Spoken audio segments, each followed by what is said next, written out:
Everyone. इसके पूर्व के वीडियो में हम लोग गोस्वामी तुलसीदास का विस्तार से जीवन परिचय पढ़ चुके हैं। इस वीडियो में हम लोग वसंत भाग 1 पाठ 16 वन के मार्ग में शीर्षक का सप्रसंग व्याख्या पढ़ेंगे। किंतु व्याख्या पढ़ने के पूर्व हम लोग कवितावली का संक्षिप्त परिचय जानेंगे। कवितावली गोस्वामी तुलसीदास द्वारा रचित 12 प्रामाणिक ग्रंथों में से एक ग्रंथ है। यह ग्रंथ ब्रज भाषा, कवित्व, सवैया, दोहा, चौपाई छंद में लिखा हुआ एक मुक्तक काव्य है। इस ग्रंथ में 7 कांड हैं। बाल कांड, अयोध्या कांड, अरण्य कांड, किष्किंधा कांड, सुंदर कांड, लंका कांड और उत्तर कांड। प्रस्तुत प्रसंग वन के मार्ग में अयोध्या कांड से लिया गया है। अयोध्या कांड में गोस्वामी तुलसीदास जी ने मंथरा के उकसाने पर कैकेयी के 2 पूर्व वचनों को महाराज दशरथ द्वारा दुराग्रह द्वारा से मनवाने, जिसके परिणाम स्वरूप राम, लक्ष्मण, सीता को वनवास मिला। महाराज दशरथ की मृत्यु हुई। भरत और राम का मिलाप।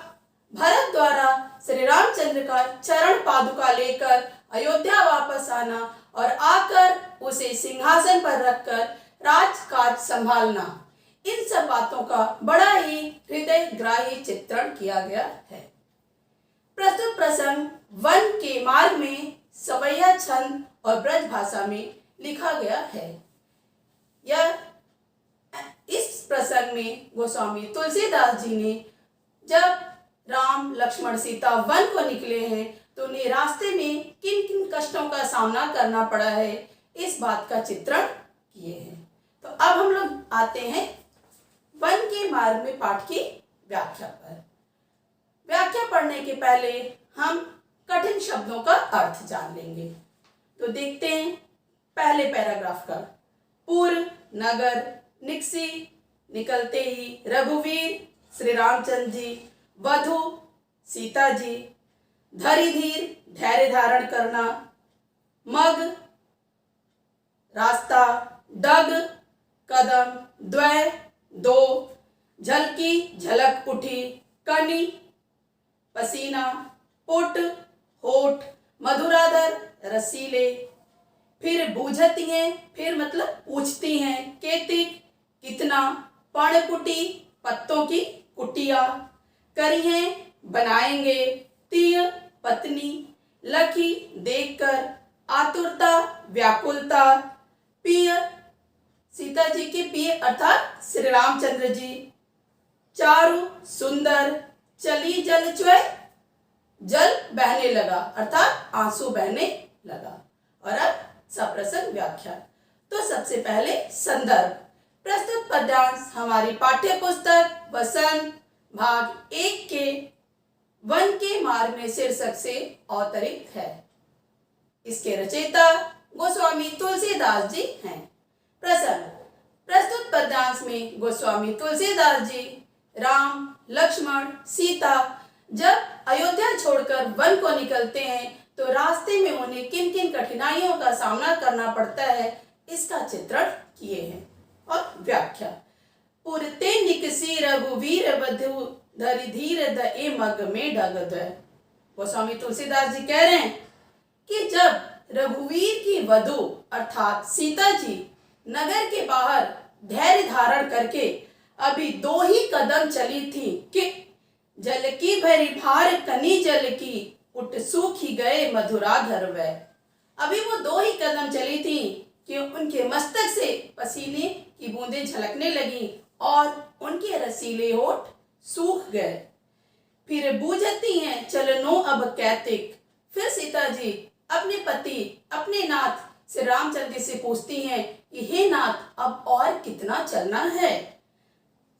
पर्णकुटी करी हैं कितवे, और आराम करने के लिए घास फूस की पत्तों की कुटियां आप कहाँ बनाएंगे। तीय की लखी आतुरता पिए की अखिया अति चारु चली जलचय।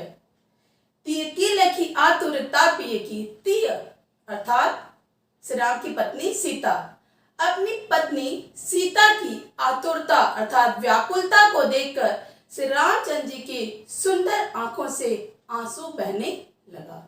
और अब पैराग्राफ 2। तो पहले कठिन शब्दों का अर्थ। लखनऊ लक्ष्मण, लरिका बच्चा, परिखो परखना या इंतजार करना, घड़ी एक घड़ी, पसेऊ पसीना, बयारू हवा, भुभुरी गर्म बालू, दाढ़े जलना, पियाश्रम मतलब पत्नी को थका हुआ जान के, विलंब देर, कंटक काटे काढ़े निकालना, लक्ष्यो देखकर। और अब संदर्भ। संदर्भ पूर्ववत जो पहले पैराग्राफ का था। प्रश्न। प्रस्तुत पद्यांश में तुलसीदास जी जब सीता जी थक गई हैं और रामचंद्र जी उन्हें देखते हैं तो कांटा निकालने का देर तक वो अभिनय करते हैं ताकि सीता जी आराम कर सके। इस चीज का मनोग्राही चित्रण किए हैं। और अब व्याख्या। जल को गए लखनऊ है लरिका पारिखों, पिय छाह घड़ी वे ठाड़े।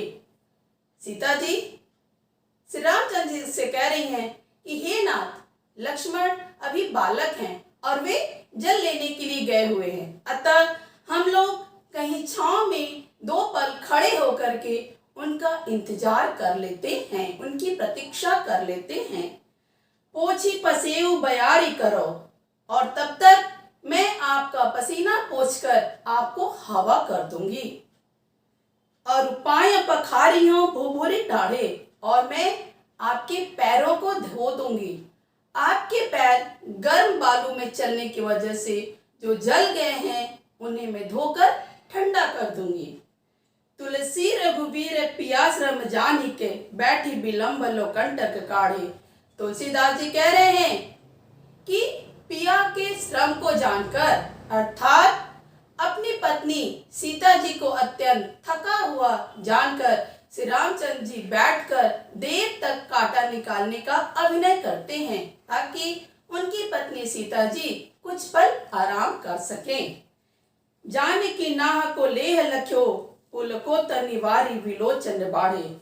जानकी जी रामचंद्र जी का इस तरह से अपने लिए नेह, अपने लिए प्रेम देखकर अत्यंत पुलकित हो जाती हैं और उनके आंखों से आंसू बहने लगते हैं।